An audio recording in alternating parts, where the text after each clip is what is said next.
Selamat datang kembali di channel Zona Visual yang selalu hadir menghibur kalian semua lewat film atau serial yang akan saya ceritakan. Sebagai bentuk dukungan dari kalian, tak ada salahnya untuk klik tombol subscribe dan like video ini sebagai apresiasi dari kalian. Sebelum itu, saya mengingatkan kembali untuk kalian yang belum mengikuti serial ini dari awal untuk menonton terlebih dahulu episode sebelumnya. Linknya saya sertakan di deskripsi. Jika sudah mengerti, mari kita mulai.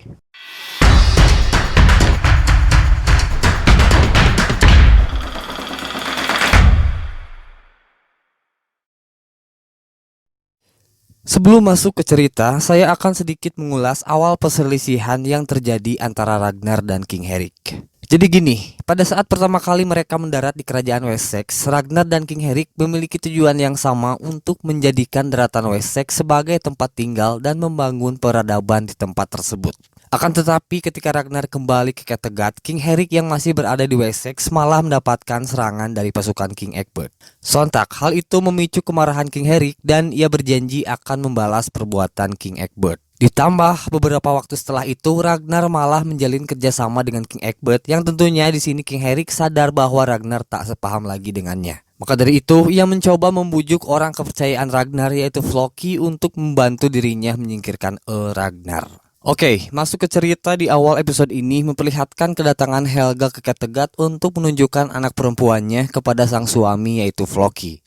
Floki menyambut kehadiran anaknya itu dengan rasa bahagia walaupun ia menolak ajakan Helga untuk pulang ke rumah karena ia masih mempunyai tugas yang harus diselesaikan. Sama halnya dengan Floki, keluarga besar King Herrick datang ke Kattegat dan kehadiran mereka langsung disambut oleh sang kepala keluarga. Disambut dengan sangat meriah, keluarga besar King Herrick dibawa ke aula besar dan di sana King Herrick langsung memperkenalkan istrinya yang bernama Gunhild kepada sang tuan rumah.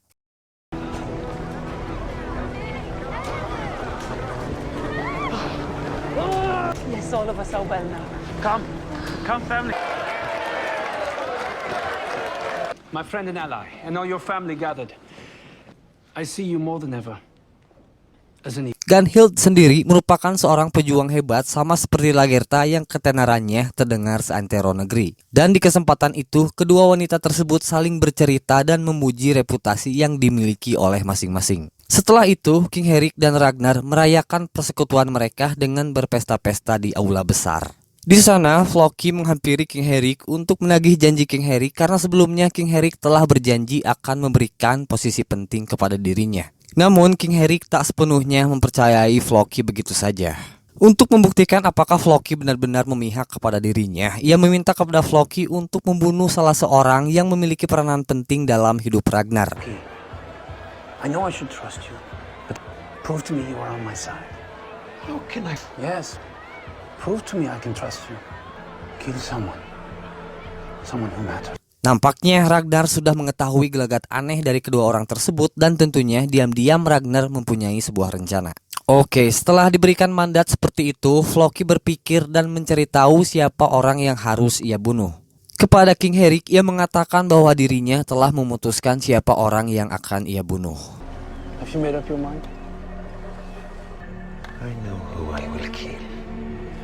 Kemudian Floki menyusuri lembah-lembah untuk mencari sebuah jamur beracun yang di sana dikatakan bahwa jamur tersebut adalah makanan para dewa. Ya, jamur tersebut akan digunakan oleh Floki untuk membunuh orang yang telah diminta oleh King Herrick. Scene berpindah memperlihatkan Ragnar dan orang-orang penting lainnya yang pada saat itu mereka sedang menikmati makan-makan.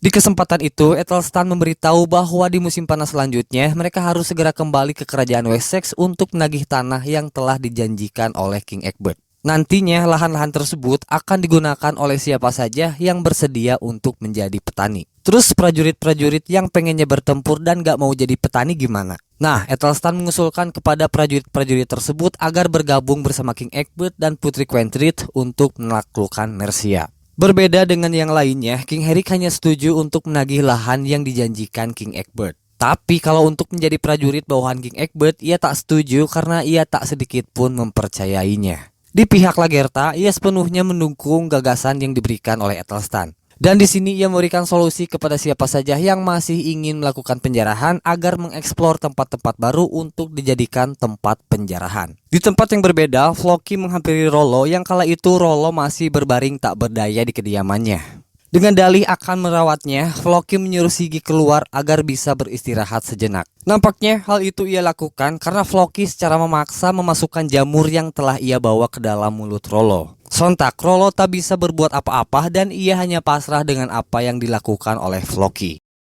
You put me in a bed like this once, Rollo. It's the food of the gods.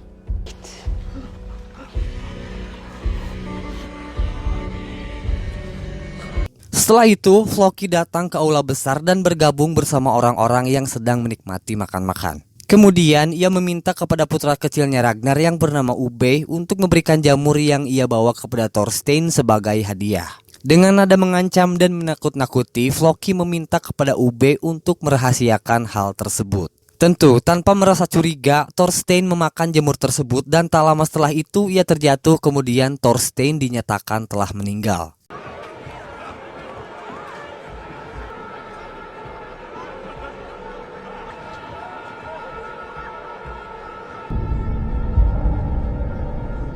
Karena di sini orang-orang tahu penyebab kematian Thorstein adalah diracun, mereka berasumsi bahwa seseorang dengan sengaja telah meracuni Thorstein. Seolah tak tahu apa-apa, Floki berkata kepada Bjorn bahwa ia akan menghabisi orang yang telah membunuh Thorstein dengan tangannya sendiri. Dengan kematian Thorstein, kini King Herrick sepenuhnya telah percaya kepada Floki. Itu artinya pemberontakan King Herrick kepada Ragnar akan segera dimulai. Lantas di malam itu juga, King Herrick membeberkan rencananya kepada Floki. Kepada Floki, King Herrick mengatakan bahwa dirinya akan membunuh Ragnar beserta anak-anaknya, termasuk Lagertha dan orang-orang terdekatnya. Tapi ia sadar bahwa untuk membunuh Bjorn, ia membutuhkan usaha yang ekstra. Karena King Herrick menganggap Bjorn sebagai putra dewa yang sangat sulit untuk ditaklukkan. Maka dari itu, ia mempercayai Floki untuk menangani Bjorn. Keesokan harinya, King Herrick menemui Siggy untuk membeberkan rencana dan keputusan yang telah ia buat. Di sini King Herrick mempercayakan Siggy untuk membunuh seluruh anak-anak Ragnar. Sebagai imbalannya, King Herrick berjanji akan menikahi dan menjadikan Siggy sebagai ratu sesuai dengan keinginannya. Gunhild is my only wife at the moment. I will make you a queen. Di tempat yang berbeda, Floki mengikuti Bjorn yang kala itu Bjorn sedang memenuhi keinginan pacarnya yang bernama Forun untuk berlatih bertarung. Namun, kedua pasangan sejoli ini yang tadinya bertarung malah bermesra-mesraan sampai keduanya berhubungan badan. Alhasil, Floki malah menyaksikan targetnya itu bercinta dengan pacarnya.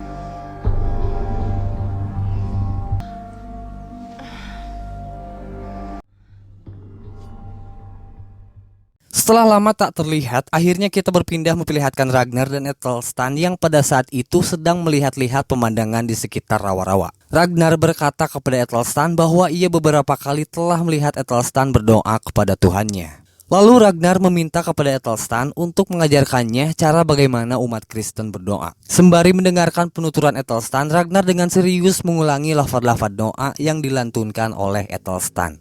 Who art in heaven, our Father. Our Father, who art in heaven.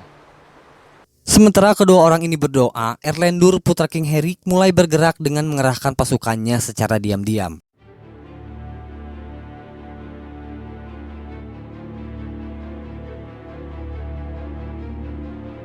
Di saat yang bersamaan, Gunhild, istri King Herrick, mulai bersiap-siap untuk melancarkan aksinya. Setelah itu, King Herrick dan putranya memimpin pasukannya untuk segera masuk ke pemukiman penduduk. Tanpa ampun mereka menghabisi siapa saja orang yang ada di sekitar mereka dan mereka membakar habis rumah-rumah yang ada di sana.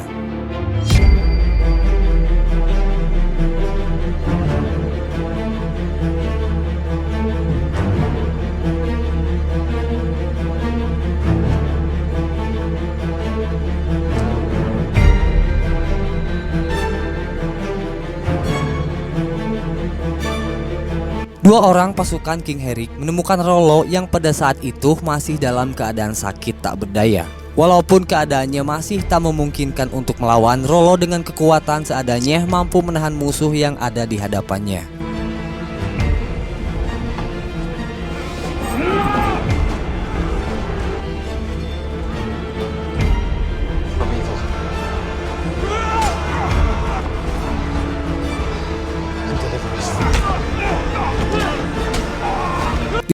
yang berbeda, Lagertha beberapa pengawalnya mendatangi rumah tempat Gunhild menginap. Sontak antara mereka pecah seketika setelah Gunhild menyadari kehadiran si gadis perisai. Di sini diceritakan bahwasanya Gunhild merupakan wanita yang ketenarannya jauh melebihi prajurit-prajurit wanita lainnya.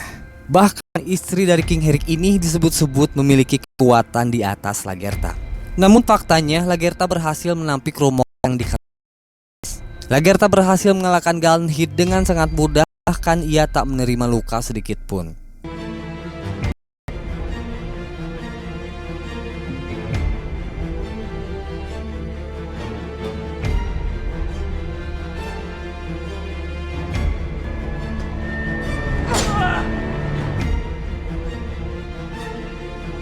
Sementara itu, Bjorn hampir saja dibunuh oleh salah satu prajurit musuh yang muncul secara diam-diam. Akan tetapi ia berhasil diselamatkan oleh Floki yang muncul dari belakang.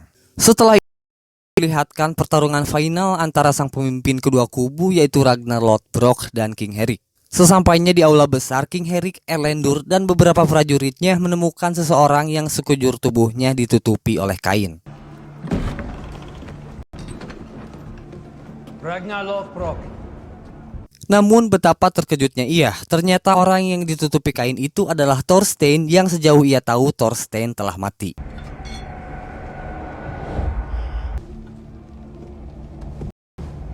Kemudian beberapa saat setelah itu Ragnar dan para kolega menampakkan kehadirannya di sisi yang berlainan.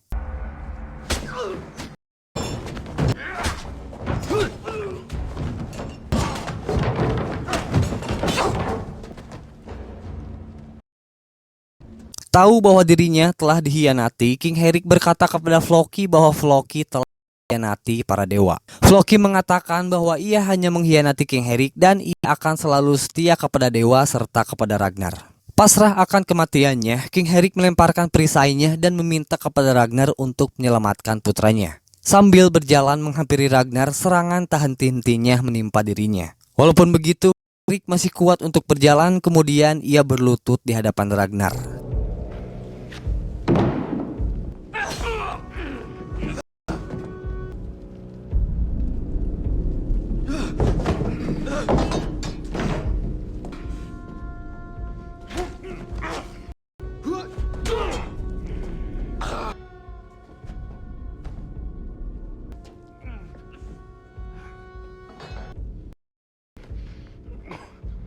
Lalu setelah itu semua orang yang ada di sana pergi meninggalkan ruangan untuk membiarkan Ragnar menghabisi. Tanpa berkata satu patah kata pun, dengan bengis dan sangat emosi Ragnar menyiksa orang yang ada di hadapannya seperti orang yang kesetanan.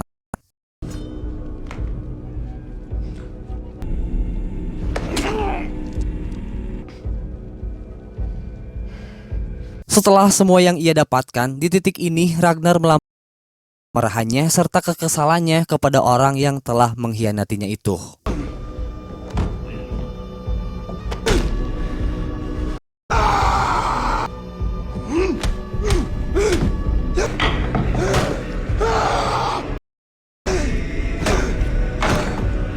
Sebelum episode ini selesai, terakhir kita diperlihatkan sang raja saat ini, Lothbrok, berdiam diri di atas bukit beserta pedang legendaris yang sebelumnya dimiliki oleh King Herrick.